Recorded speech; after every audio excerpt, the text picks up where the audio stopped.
오늘도 클릭해주셔서 감사합니다. 구독과 좋아요 부탁드립니다. Realism. 일본 하면 가장 먼저 떠오르는 이미지가 있습니다. 탁상행정 아니죠. 그럼 자기 주장 강한 치열.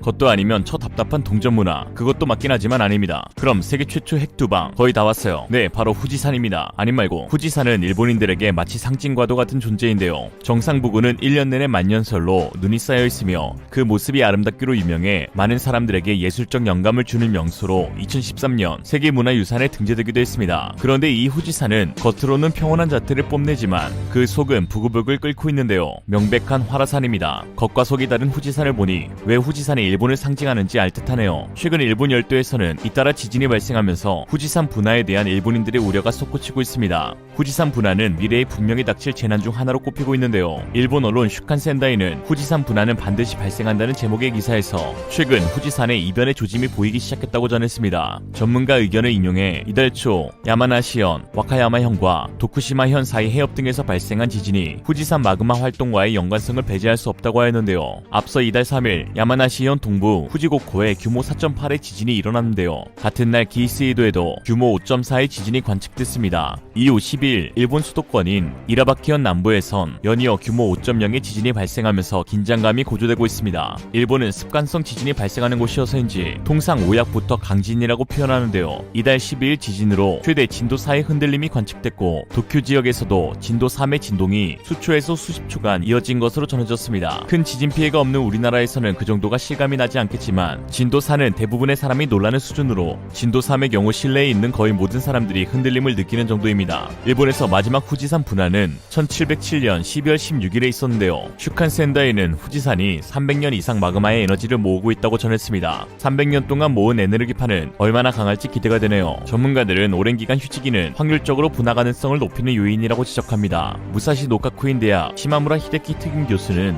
이번 연쇄 지진 활동으로 인해 후지산에 이변의 조짐이 보이기 시작했다고 진단하기도 했습니다. 와다 다카사마 재해관리자는 후지산은 가장 관측 체제가 갖춰진 화산으로 분화의 몇 주일 전부터 전조가 나타날 것이라면서도 폭발 강도가 얼마만큼 될지는 분화가 일어난 뒤에 알 수 있을 것이라고 설명했습니다. 일본에서 후지산 분화는 도쿄를 중심으로 한 수도권 직하 지진, 일본 근해인 난카이 해곡 일대를 진원으로 일어날 가능성이 거론되는 난카이 해곡 거대 지진과 함께 발생 가능성이 점쳐지는 최대 재난 중 하나로 꼽힙니다. 우리 난카이 해곡 거대 지진은 필리핀 해판과 아무르판 사이 판 경계의 섭입 지대인 난카이 해곡에서 일어날 것으로 추정되는 거대 지진을 일컫는 말로 일본은 규모 9.0이 넘는 초대형 지진이 일어날 수도 있다고 가정하고 있습니다. 이런 상황 가운데에서 일본 정부가 후지산 폭발을 가정하고 피해 규모 등을 시뮬레이션한 결과를 내보내면서 셀프 피해를 야기하고 있는데요. 안 그래도 일본은 현재 화산 외에도 산적한 문제들이 많은데 일본 당국은 오히려 자연재해의 위험성을 부각시키는 꼴입니다. 경제 심리가 자꾸만 위축되면 경기에도 여러모로 좋지 않을 터인데 어째서 일본은 지금 시점에 갑자기 후지산 분화 긴급대책 회의를 열고 시뮬레이션까지 공표했을까요? 뭐가 있긴 한가 봅니다. 지사나 힘내. 일본 정부의 발표에 따르면 후지산 폭발 3시간 후 도쿄도를 포함한 수도권이 화산재와 정전 등으로 도시 전체가 마비됩니다. 철도가 멈추고 자동차 통행이 어려워지며 이동수단은 도보로 제한되죠. 분화의 1일 뒤에는 물류 유통이 막히며 점포 등의 영업이 어려워 물과 식량 부족 사태에 처하게 됩니다. 정전이 심화되면 단수 통신 장애 등도 발생하는데요. 이 같은 상황이 지속될 경우 사회적 혼란은 걷잡을 수 없이 퍼지게 됩니다. 동일본 대지진 당시 피해액이 170조 원에 달했는데 후지산이 폭발할 경우 일본의 1년 예산, 즉 1천조 원에 달하는 피해가 발생할 수도 있다고 합니다. 후지산 말고도 현재 일본에서 또 터지는 게 있는데요. 바로 일본 우익들의 속이 터지고 있습니다. 그 이유는 일본의 지속된 경제 침체로 인해 모든 경제 지표에서 한국이 추월하고 있다는 보도가 나오고 있기 때문입니다. 이게 한국발 기사들이 아닌 일본발 기사라는 점에서 일본인들의 속이 터지고 있는 상황이죠. 아오코쇼라, 일본 최대 출판사인 고단샤 발간 경제지 겐다이 비즈니스는 원로 경제학자 노구치 유키오 교수의 칼럼 일본은 곧 한국에 추월당한다 라는 글을 기고했는데요. 그는 다양한 지표에서 이미 한국은 일본을 앞질렀다고 하였습니다. 노구치 교수는 다양한 통계와 국제 순위를 제시하며 한국이 일본보다 훨씬 풍요로운 나라라고 하였는데요.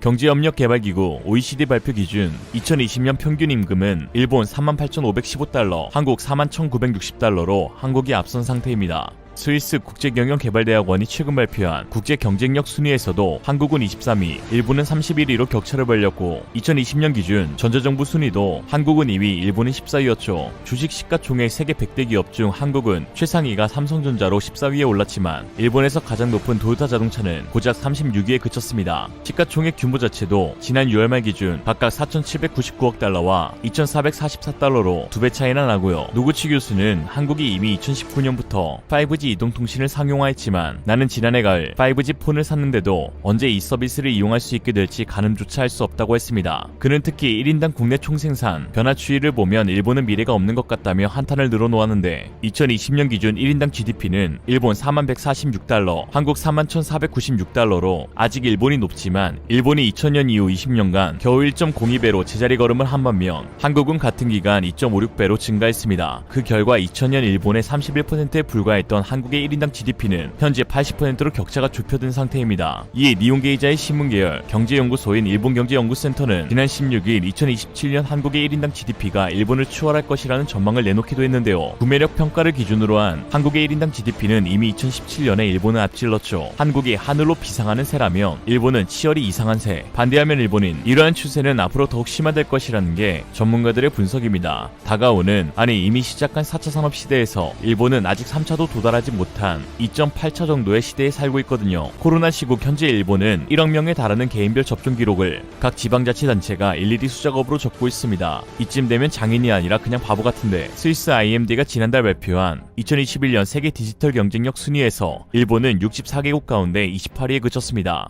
2013년 20위였던 순위가 이제는 30위권도 위태로울 지경인데요. 한때 미국과 세계 1위를 다투던 일본의 경쟁력이 왜 이렇게 떨어진 걸까요? IMD는 고부가 가치를 생산하는 인재가 부족해 시대에 대응하는 스피드가 결여되어 있어 그 결과 세계에서 승부할 수 있는 사업을 키우지 못하고 있는데 이러한 일본의 약점이 미국과 한국 등과의 차이로 이어지고 있다고 분석했습니다. 이런 이유라면 앞으로 격차는 더더욱 벌어질 수밖에 없겠죠. 고부가 가치를 생산하는 인재가 부족하다는 IMD의 분석대로 일본은 특히 인적 자원과 관련한 항목에서 약점을 드러냈습니다. 디지털 및 테크놀로지 관련 기술에서 62위였고 빅데이터 활용 능력은 63위로 최하위를 마크했으며 국제 경험과 기업의 유연성 등 두 개 항목에서는 무려 64위로 꼴찌를 기록했습니다. 축하드립니다. 일본 최대 전자업체 히타치가 손으로 도장 찍는 불편을 없애기 위해 기계가 도장 찍는 혁신을 이뤄냈음이다 하는 발표를 보면 왜 꼴찌했는지 알 수 있을 것 같아요. 그냥 도장을 없애라고. 인공지능과 빅데이터 등 4차 산업 기술이 급격히 발전하면서 최근 기업들의 방향성은 누가 더 빠르고 유연하게 수익 체계를 다변화하는가로 변화하고 있습니다. 페이스북이 최근 사명까지 메타로 바꾸면서 새로운 포맷으로 트랜지션하는 것을 보면 알 수 있죠. 반면 이러한 세계의 추세는 현재 일본 기업이 갖는 강점과는 정확히 반대되는 것들입니다. 일본이 자랑하는 부품과 소재 산업의 핵심은 모노즈쿠리, 즉 장인정신입니다. 이 장인정신으로 일본은 여지껏 많은 성장을 이뤄냈지만 현재 4차 산업의 길목에서 진입 자체를 거부하고 있는 셈이죠.